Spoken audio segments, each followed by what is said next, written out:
Welcome to today's show. I am your host, Eric Darnley Small, and welcome to a special live Wednesday show. Normally, this show streams live on vtip.me on stream on YouTube at What You Miss TV and on stream.vtip.me on Mondays at 10:30 Eastern Standard Time. But today is a special show because we just had an election and the Democrats did very well. So congratulations to the Democrats for winning, and I'm going to go through that, and I want to talk about that specifically because it is such an important election, and it's important for a number of different reasons. Not only for what is the current future in the House of Representatives, but how this shapes up in 2024, and in addition, it really puts to I wouldn't say it puts to bed, but it really begins to give us some texture on Democrat strength and perhaps even Joe Biden's strength going into the election. Republicans have a lot to fear. As Stuart Stevens would say, losing is the best teacher. And I think, unfortunately, Republicans are going to have to lose a lot to change. But hopefully this will be a wake-up call to Democrats to stop the fear-mongering and begin to take on the issue of age. And I'm going to speak specifically to that with respect to one of the must-win elections for 2024 with respect to Joe Biden and how serious his age is really going to play out. But let's first begin with this incredible election yesterday. Again, this was a seat. Tom Suozzi is the Democrat, and this was a race to succeed George Santos in Congress. And just to be clear, this was a seat that Democrats normally held. Joe Biden had held it or won it in 2020, and George Santos would win it in 2022. George Santos was booted out, not just because he was just lied up and down, on all of his information. It became a laughingstock. But I think the indictments were the last straw for the Republican Party. So anyway, this says Democrat Tom Suozzi wins New York race to succeed George Santos in Congress. And it goes on to say that, and this is basically the breakdown. This is as of yesterday. This is 13 p.m. I'm sure if you're watching this and you've been watching the news, you know how this broke down even better. But right now, as of last night, the race was called very early, comparatively. I think it was called before 10 o'clock, and 54 to 46. So I think at the end of the day, it was a 7 or 8% difference between the two. And that's about standard for this district. It swings within that space. It did that in 2020, and it did that with Santos in 2022, and now it's doing it again here in 2024. But moving on, this goes on to say, and this is a report, I think this is out of the Associated Press. I should have noted it here. I'm not sure. Actually, I do see it on the next slide. But anyway, it says, this is 2024 New York District 3 Special General Election. I cannot pronounce. I've heard this name many times before, but I'm going to guess it's Philip. Mazi Philip. She conceded the race and said she congratulated Suozzi, I should say, on a call Tuesday night. Yes, we lost, but it doesn't mean we're going to end here. She told her reporters her election night watch party. So, this is the way things used to be done until Donald Trump came on the scene and everything was fraud here, fraud there.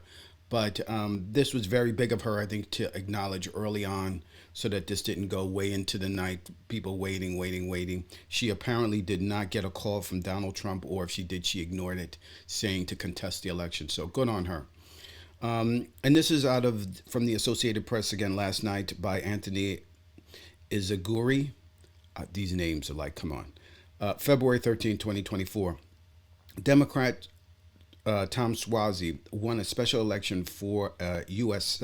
House seat in New York on Tuesday, coming out on top in a politically mixed suburban district in a victory that could lift his party's hopes heading into a fiercely contested presidential election later this year. Suozzi defeated Republican Mazi Philip to take the seat that was left vacant when George Santos, also a Republican, was expelled from Congress. The victory marks a return to Washington for Suozzi, who represented the district for 3 terms before giving it up to run unsuccessfully for governor. By the way, one of the interesting reporting here is that even though, and apparently his attempt to take on the Democratic governor Hochul was nasty. I mean, apparently this guy, did not was not particularly kind. However, the governor immediately endorsed him. Jeffries, the House Majority Leader, immediately endorsed him.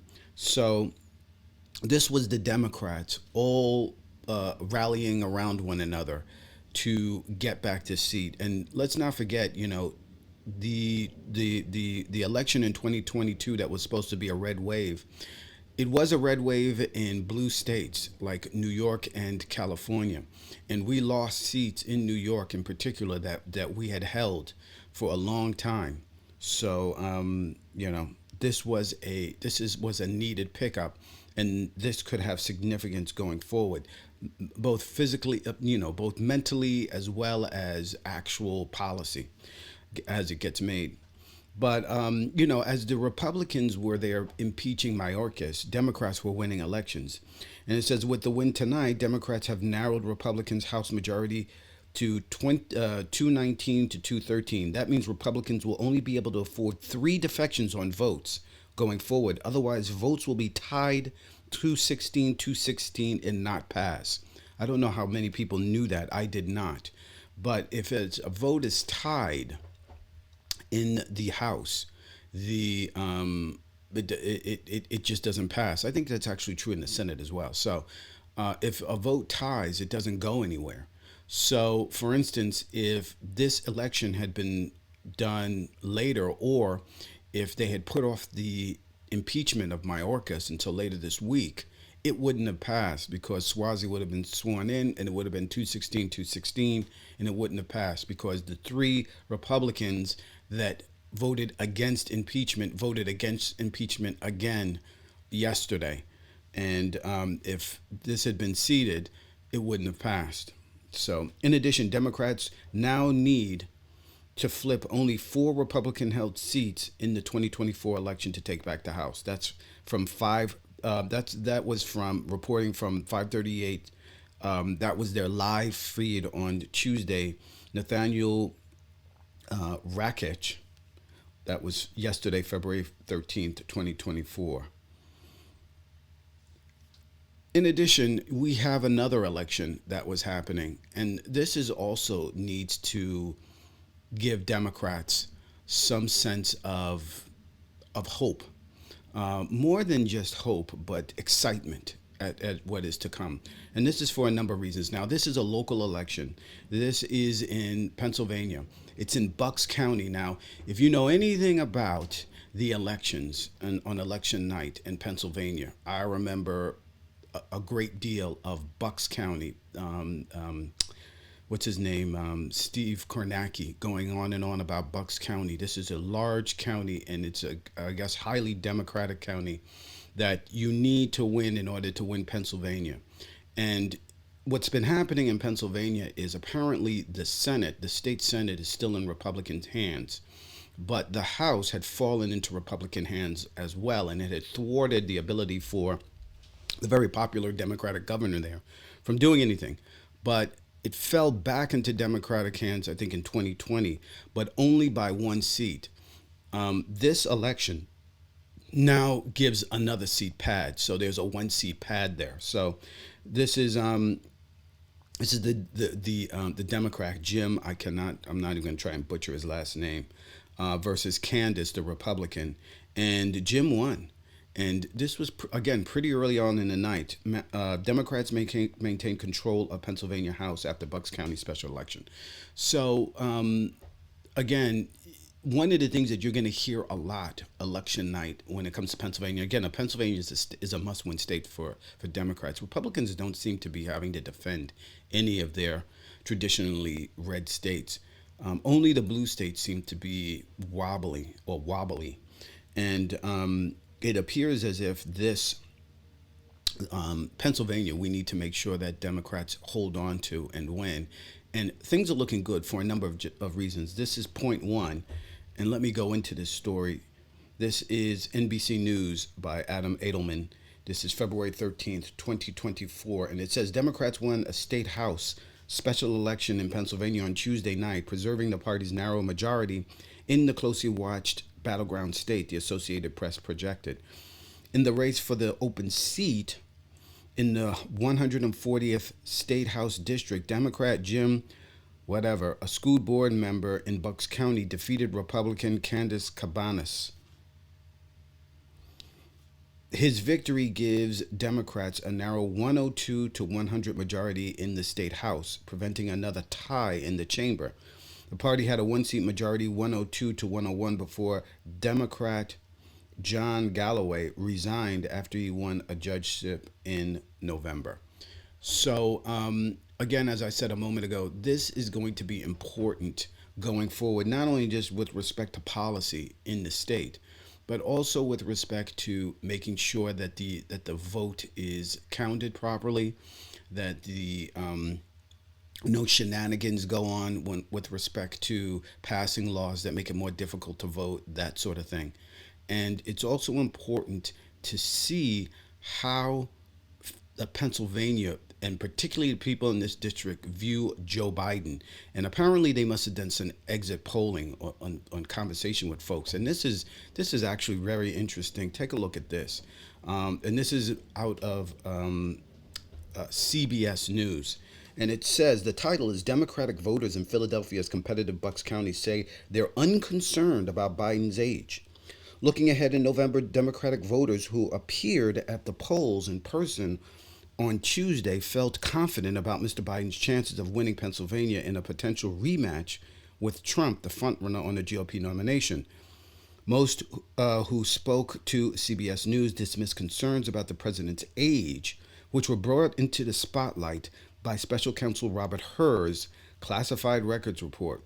The report concluded charges should not be brought against Mr. Biden, but said that the president could present himself to a jury, as he did during our interview with him, as a sympathetic, well-meaning elderly man with a poor memory.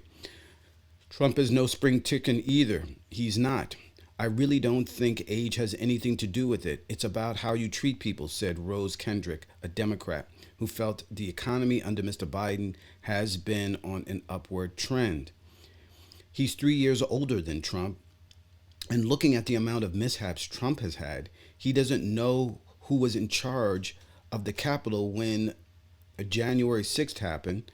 He doesn't know who he's running against, said Leslie Benjamin, a 63-year-old Democrat. Benjamin said that he had not seen Mr. Biden's remarks last Friday when the president mistakenly referred to Egyptian President Sisi as the president of Mexico. Bill Cousins, a Democratic voter in his 70s, referred to Trump as a, quote, threat to democracy, and said the press coverage of Biden has been hung up on someone getting a few words mixed up. Mr. Trump has said what he's going to do day one: dictator, mass deportations, closing the border, stacking the judicial system, he said, referring to several comments made by Trump in recent speeches and interviews. Assuming Biden has had a couple of miles an hour off his fastball, that may very well be. But at the end of the day, I can't see where that's affected any policy decisions. So, what have we learned here? This is actually extraordinary, and this is actually something that Democrats really need to see and need to know, because what we're seeing here is what we usually see from Republicans, and that is there appears to be an imperviousness to news reporting, particularly bad news reporting, for Joe Biden here in Bucks County, Pennsylvania. And usually, like I say, you see this with Republicans when reporters go up to him and say, well, he said this, he said that, he said the other thing. And the Republican voter is usually like, I don't care who, that's just, they're making a big thing out of nothing. You don't usually hear that from Democrats. But here in Pennsylvania, again, a state that Trump and Biden must win in order to get the nomination, in order to get the electoral college, that numbers that they need, must win state. And in Bucks County, they are not having it with all this stuff about the age of Joe Biden. That interview alone, that data point alone, should cause Democrats to really give a little bit of a sigh of relief. Now, of course, you don't want to go too far with that and believe that, this is sewn up, this is in the bag. No, of course not. However, the quote unquote bedwetting and the quote unquote, panicking that Democrats should do, remain vigilant, fight hard, but know that not everyone is being snowed by Donald Trump and by the Republican Party and what they're selling. This stuff that they're doing, particularly with respect to the border, with respect to Mayorkas, with respect to all these things, this stuff is seeping through. Joe Biden's successes are seeping through, and there's a narrative, I think, on the right, on the left, that nobody's paying attention to how the economy is doing well. Nobody's paying attention to how terrible Trump is on the stump. Nobody's paying attention to how Biden has been able to push through infrastructure and everything like that. But these reporters, or these voters in Bucks County, they get it, and they know what he's been doing, and they're happy with Mr. Biden. And I think it shows in this election, this local election here. Here's another fascinating data point, and this is, and I bring this up only because it shows a weakness in the Republican Party, that is quite extraordinary. This is in Oklahoma. This is House District 39. It was a special election also. The Republican won here, but this is ruby red Oklahoma. I mean, unless you're in Mississippi or Alabama, you probably don't get much redder than this. But and this was brought up, and I'm gonna bring that up in a minute. But this was brought up by on 538.com. But this is only the Republican just barely got over 50%. And I don't know what's the rules of elections are in the state, but in some states that means that's territory for a do-over, for a runoff. But the the Democrat was within 5 points of winning here. And just to put a finer point on it here, this is the seat in Oklahoma's 39th State House District is vacant after Republican Ryan Martinez resigned following a guilty plea in a DUI charge. The 39th district lives in northern Oklahoma County and includes part of the city of Edmond. 7 Republicans ran in the primary for this heavily Republican district, with Eric Harris emerging victorious with 28 votes. He faces Democrat Reagan Raff, who ran away with her primary contest, as well as a Libertarian challenger. Polls close at 7, and but this is the statement. This is out of 538 live feed on February 13th, yesterday, and it says, this is by Jacob Rubashkin. The special election to fill Oklahoma's 39th district, Republicans are only narrowly escaping embarrassment in a district Trump carried by 26 points in 2020. The Edmonds-based seat was vacant following the GOP incumbent resignation over DUI, and Republican attorney Eric Harris is leading Democrat accountant Reagan Raff just 50% to 45%. So why is that important? This is important because it shows an enormous amount of weakness on the Republican side with their brand. And this is with, by the way, a heavily Republican state, a heavily Republican district. And it reinforces this idea that Donald Trump is truly a drag on the Republican Party. And people don't want to admit that, and they don't want to focus on that. But one person who has is a guy by the name of Scott Rosenstein. Um, and I'm going to play a piece. This is from Joe Trippi, who is the strategist, the Democratic strategist. He has a podcast. And I want to play a piece of this because Trippi goes into, interviews him. And I actually find that this guy really, he has a blog called the Hopium Chronicles. And I find him absolutely inspiring, let's just say, particularly for people who are, feeling hopeless. He has a very interesting narrative, and I hope I don't get a commercial here. If I do, I will. I'll have to flip out of it. But he has a very interesting narrative here, and it's worth it for us to hear what he has to say, just for those people who get depressed and upset about what is going on in Biden's age and all this other crazy stuff.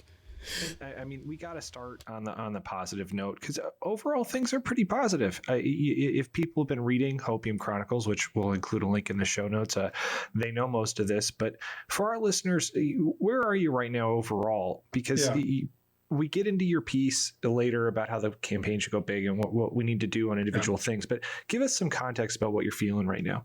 Yeah, look, I have a basic take on where things are right now, which is that Joe Biden is a good president. The country is better off. The Democratic Party is strong in winning elections all across the country.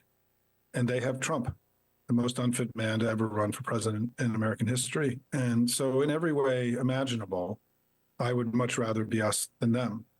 And I think that, as you were getting at, I think what's beginning to happen in the economic data and even in the consumer sentiment data is that, we have to, it is my belief that step one in winning this election is establishing that Joe Biden did what he promised he would do in 2020, that he said he would get us to the other side of COVID successfully. It was the central promise that he made during the campaign. And he has. I mean, our economic recovery here is better than any other G7 country in the world. Stock markets are breaking records. We have the best job market since the 1960s. Real wage growth currently is some of the fastest and most robust that we've seen in modern times. The deficit is trillions of dollars less. He's made these three huge investments, these bills that are going to be creating prosperity and opportunity for the American people for a generation or more. We're accelerating the energy transition that's so necessary. So many things that he's done that have left us in a remarkable place, far better off than we were in January 2021. And I think that's really the first step in any reelection, which is, did you do a good job, right? Have you been a good president? I think he has been. And I think we have a very strong case to make. And I think the contrast between his being a workhorse and Trump being the show horse, right? The sort of the freak Trump show, and Joe Biden's, quiet, steady strength is becoming more apparent every day. So let's remember that. I mean, I think that Rosenberg has really got himself, he's a needed voice at these times because I think he's onto something. I think he's absolutely right. I think he is spot on with his viewpoint, and I think that it is important for us to remember what he's saying. Donald Trump is a terrible president, and it shows in these elections that he's a drag on the Republican Party, and we see it time and time and time and time after again that he is not a strong candidate. Nikki Haley has been saying that. All the news pundits who have been and analysts have been saying that. The guys at the Lincoln Project, Simon Rosenberg, everyone has said Donald Trump is one of the worst candidates. He's bringing down the Republican Party.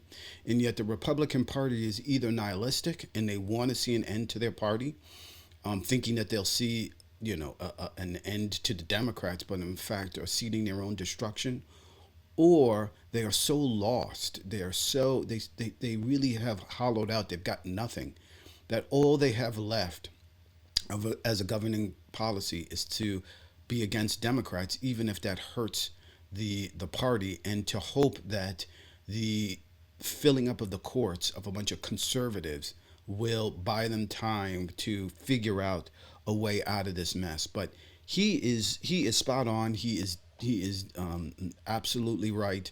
And people need to be aware and need to remember that the Republican Party is the weakest it's ever been, and that Donald Trump is the biggest drain, not strength. They seem to think he's a strength, but he is the biggest drain on the Republican Party in the history of the party. That's extremely important. And there's further evidence of that, because Donald Trump starts shooting off his mouth and he thinks that he can say anything and it won't have ramifications. But he has been talking about getting out of NATO.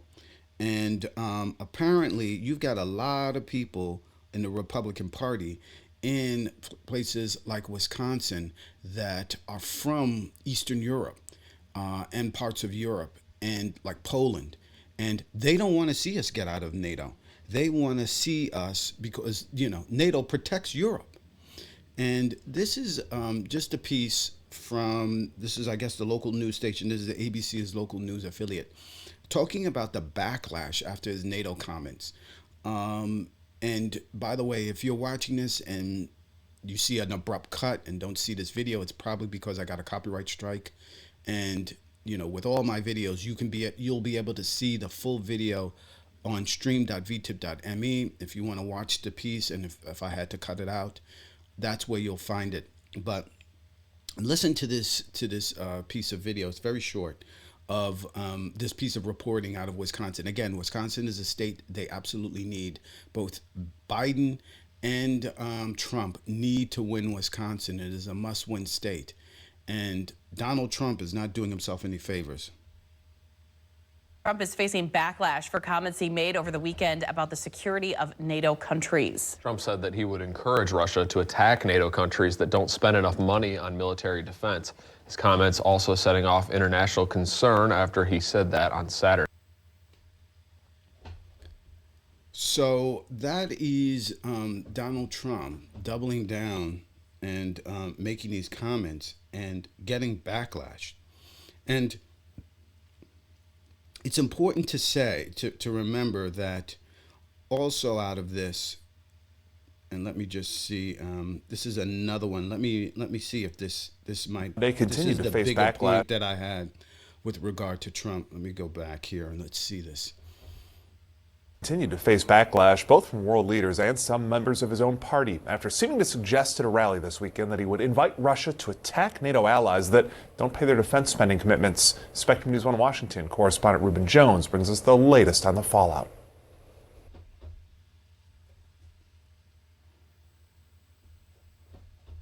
Okay, these clips are not quite doing it for me, but let me just go to this. This is a website, Wisconsin Politics, and it says over 500,000 Wisconsinites identify as Polish, Finnish, or Baltic, and even members of his own party are speaking out in response to Trump's latest comments threatening national security.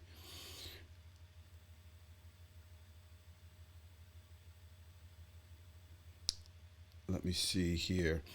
This is from is another local station in Wisconsin. Former President Donald Trump on Saturday said he'd encourage Russia to do whatever the hell they want to any NATO country that does not meet its spending obligations. Just a stunning admission from the former president, who essentially said that he would not abide by collective defense clause in the agreement. That's led to a lot of European countries to question whether Donald Trump's potential return to the White House could mean not just the abandonment of the war in Ukraine, but a broader American retreat from the continent. We have troops in Europe. We have troops all over the world, in parts of Africa, parts of Asia, and those troops are there, and they're there to provide the collective defense of the country, of the world. And defense of these countries are ultimately a defense of us, America. And here is where I think Joe Biden could really make a very good argument, a cogent argument, because only somebody with years of experience who knows what the hell they're doing could appreciate this. And if I were Joe Biden, that's one of the things I would say is that, yeah, I'm old, but with age comes wisdom. And I've had enough years to know the importance of NATO as opposed to my Republican opponent here, who doesn't seem to even know what NATO is and what the purpose it serves. Certainly, the Republican Party doesn't seem to know anymore. You know, you have people like Lindsey Graham who don't seem to know anymore the importance of, and Marco Rubio don't seem to know the importance of not just NATO, but going out and slamming NATO and the rhetoric around it. So, I mean, this is the card that they've been dealt. And it is stunning to me, and I think that this is further proof of what happens when you become just an intransigent party, when you just become against everything. I mean, I would have never believed we had a shooting there in Texas. I would have never believed that the Republican Party, that any party, would take the side of the gun manufacturers when children are being killed. White children, too. I mean, I would have thought, black children, what do they care? But you have white children being killed, babies being murdered. And the Republican Party seems to double and triple down on this whole notion of freedom and Second Amendment rights. And in Texas in particular, and I played that on Monday, there is no, you don't have to have a license to carry to open carry a gun, or in this case, a long gun. So you have in this situation with this woman, she was mentally ill, and she, apparently it's not illegal. It'd be illegal for her to buy, with mental illness, to buy a gun federally, but it would be totally legal on a personal level, you know, in a private transaction for her to have bought these guns. And she's mentally ill, bought these guns, and went to Lakewood Church there, Joel Osteen's church, and tried to shoot up the place. Fortunately, I think only a couple of people were injured. She was killed. But the people don't seem to appreciate the psychological damage that this does. Yeah, you know, no one was killed and no one was harmed. Good guy with a gun, you know, undercover cop in there shot and killed this one. But you know, you're in church and you're walking with a long gun, and I think, and you can go into churches armed. Apparently, that's how safe it is in Texas nowadays. You can go in armed, and unfortunately, you have this situation where a person comes in there, is shot and killed, and all of those people had to have seen that. And children, old people. I mean, do you think that really makes people feel safer, feel better about their lives? That now this church has been desecrated with the blood of this woman all over the place? It's pretty extraordinary. I'm going to continue a little bit on, just on a positive note again with Rosenberg. Just this is again from the Joe Trippi show, his YouTube channel. And I just want to close out maybe what he had to say with regard to this, about how he feels really good about where we're at. And I just want to end on a really positive note because I think we deserve it. I feel really good about where we are. And I guess the second point is, and Joe, I'm sure you've talked about this a lot, is that, you know, since we started talking together back in the fall of 2021, you know, Democrats have been on a remarkable run. Something really historic has happened, which is the party in power in our system always loses elections. And yes, we won in 2018 and 2020 and ripped the House, the Senate, and presidency away from MAGA. Congratulations, everyone. It was a major collective achievement. But then something really dramatic has happened that I don't think has gotten enough attention, frankly, which is that we were supposed to get beat in the midterms and then have a bad 2023, because that's the way it always is, right? The party in power loses ground. We've actually gained ground in both 2022 and 2023, something historically anomalous. And it's a sign, I think, of their, you know, that we constantly are underestimated. We are continuing to win elections, and, you know, they are a big, huge mess. The country is not into MAGA. And so when voters actually vote, not when people respond to polls, we keep winning, they keep losing. And it's a central reason why I'm so optimistic about 2024. Yeah, no, I mean, I think. So there it is, folks. I want to end on that note. On the note of optimism, Simon Rosenberg. I think I don't know of anybody who could have said it better. We keep winning.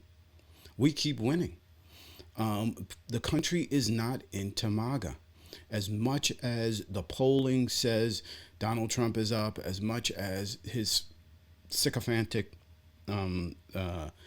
voters keep voting him in, as much as people claim that the country has moved towards Donald Trump, it's not true. MAGA is not popular here in America, and it is not popular even in places where, you know, Donald Trump should be doing better, and Democrats should be put in poorly. Remember, we're the party in power.